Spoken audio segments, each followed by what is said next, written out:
Bonjour à tous et bienvenue dans cette deuxième vidéo de la quarantaine. Cette fois-ci, on s'attaque aux traces d'acide et au nettoyage global des cartes mères. Donc c'est un sujet, encore une fois, qui m'a été plutôt demandé. Bon, j'ai déjà traité plusieurs fois, mais là, on va vraiment voir ça étape par étape. Donc j'ai volontairement pris une carte qui est très sale, très abîmée. Elle est HS. C'est une carte qui avait subi énormément de coulures d'acide, qui avait été stockée dans des conditions impossibles. On peut voir qu'elle est vraiment pas belle. Vous voyez, la PCB ne brille pas du tout.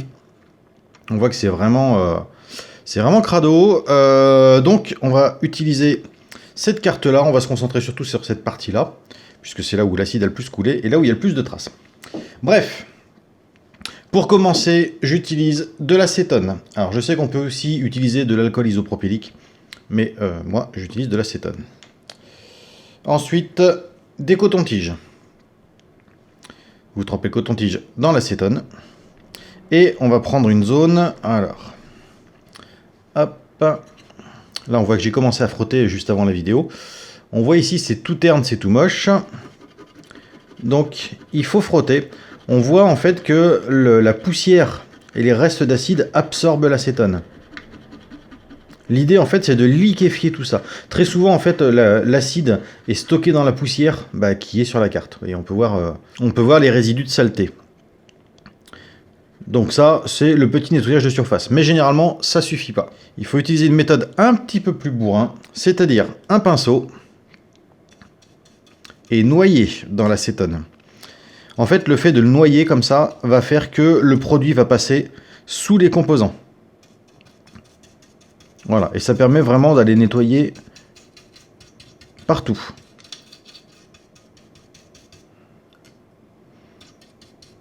L'idée, en fait, c'est d'arriver à liquéfier les vieilles traces d'acide qui sont mélangées à la poussière, qui fait cette espèce de colle corrosive et sale. Voilà, donc une fois que ça a été bien imbibé, hop, on reprend le coton-tige et on frotte.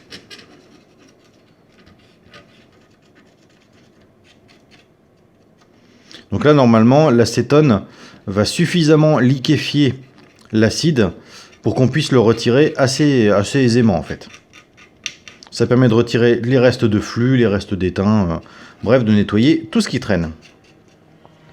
Ici, il nous reste un condensateur. Tac. Donc, je vais l'enlever. Et pour l'enlever, j'utilise la méthode de la pince. Je viens pincer mon composant, je le serre très fort, de toute façon je ne vais pas le récupérer, donc si je le coupe c'est absolument pas grave.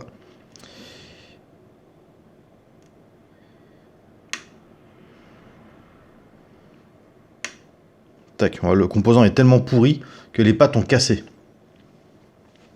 Alors bien évidemment, ne faites pas ça dès le début, entraînez-vous d'abord sur d'autres cartes, parce que si vous ne prenez pas la mesure de votre force quand vous faites ça, vous risquez d'arracher les pistes.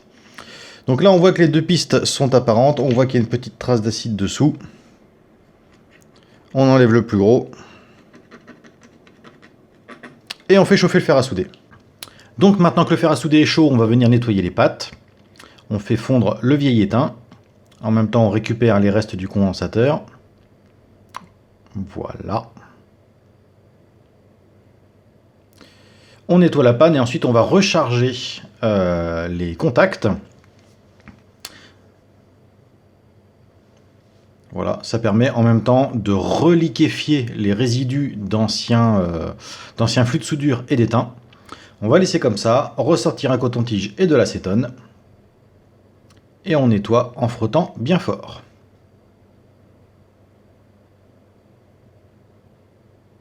Voilà, il faut vraiment retirer tous les résidus de flux et de poussière. Et il faudra faire ça pour chacun des condensateurs.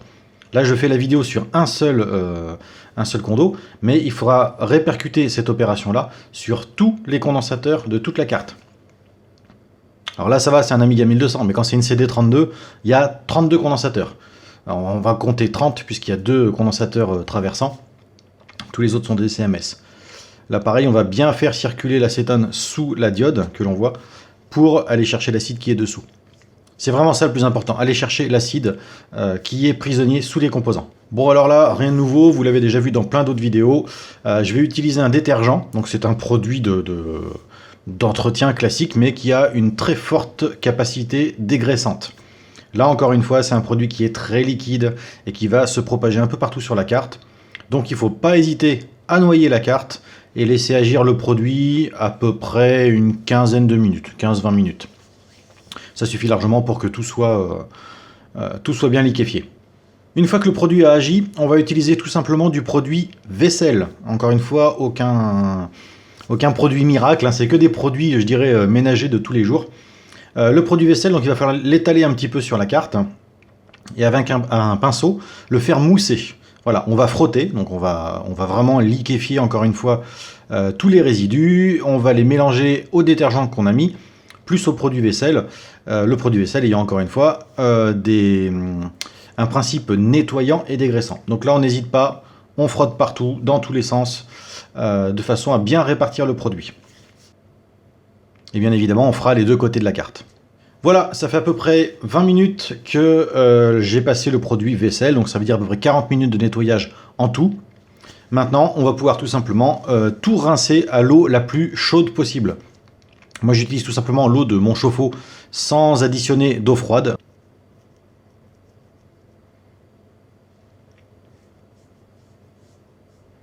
Voilà, on va faire recto verso. Voilà. C'est une solution qui est absolument sans risque, hein. Vous n'endommagerez pas les composants si vous nettoyez votre carte mère avec de l'eau.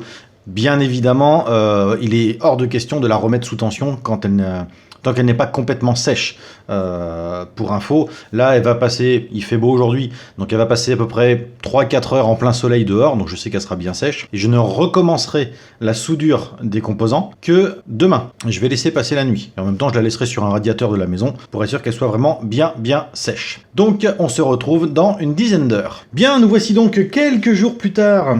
En fait, beaucoup, hein, un peu plus d'une semaine. Donc, la carte est parfaitement sèche du coup. Donc on peut voir que maintenant elle est propre et brillante. Elle est même suffisamment propre pour que j'arrive à faire des traces de doigts dessus quand j'y touche. Alors l'essentiel, c'est vraiment que la carte soit intégralement aussi propre. Bon là, j'ai pas insisté sur le reste de la carte puisque c'est une carte qui ne sera jamais réparée. Mais c'est pour vous donner un ordre d'idée, hein. On peut voir que c'est très propre et que les soudures sont prêtes à être refaites. Bon, pour ça, j'ai utilisé du fluide soudure. J'ai rechargé un petit peu les pattes, nettoyé à la tresse à dessouder et le nettoyage qu'on a pu voir dans le début de la vidéo. Donc voilà, le nettoyage n'est pas plus sorcier que ça. C'est pas la peine d'avoir des produits spécifiques. Produit vaisselle, un petit peu de détergent dégraissant, de l'eau très chaude, un pinceau et vous nettoyez la carte. On se limite à ça. La question qu'on peut se poser, c'est comment être sûr qu'il n'y a plus de traces d'acide. Alors, j'ai pas de moyen de le prouver, mais quand vous avez chauffé avec un fer à souder un composant qui est blindé d'acide, il y a une odeur qui se dégage qui est absolument insupportable, que je qualifie ça souvent en tant que vieille urine de chat, mais c'est à peu près ce que ça me rappelle. Et ce qu'on peut voir, c'est que si après on vient rafraîchir les soudures des composants sur la carte, on n'a plus du tout cette odeur. Donc même si on n'a pas éliminé 100% de l'acide, je pense qu'on en a éliminé un pourcentage satisfaisant. Autre chose, cette méthode, moi je l'utilise depuis 2012, donc ça fait 8 ans maintenant, et je n'ai jamais eu de retour négatif, donc je n'ai jamais eu de problème d'oxydation, de rouille ou de carte qui ne redémarre pas après un nettoyage. Donc j'en déduis qu'il n'y a pas de risque. Il y a sûrement un léger risque, mais en tout cas, il n'est vraiment pas énorme par rapport aux résultats qu'on peut obtenir. Voilà, c'était une vidéo sur le nettoyage des cartes. J'ai pas grand-chose d'autre à vous dire, hein, c'est pas plus compliqué que ça. Mais j'espère que ça vous incitera à nettoyer vos cartes, sachant que ça ne fonctionne pas que pour l'Amiga, hein, bien évidemment, ça marche aussi pour toute carte électronique. Voilà, et bien sur ce, je vous souhaite une bonne journée, un bon confinement. Merci d'avoir regardé cette vidéo. La prochaine vidéo justement sera portée sur le confinement, concernant l'avenir non pas de la chaîne mais peut-être de l'entreprise, puisque c'est la mouise. Allez, à bientôt.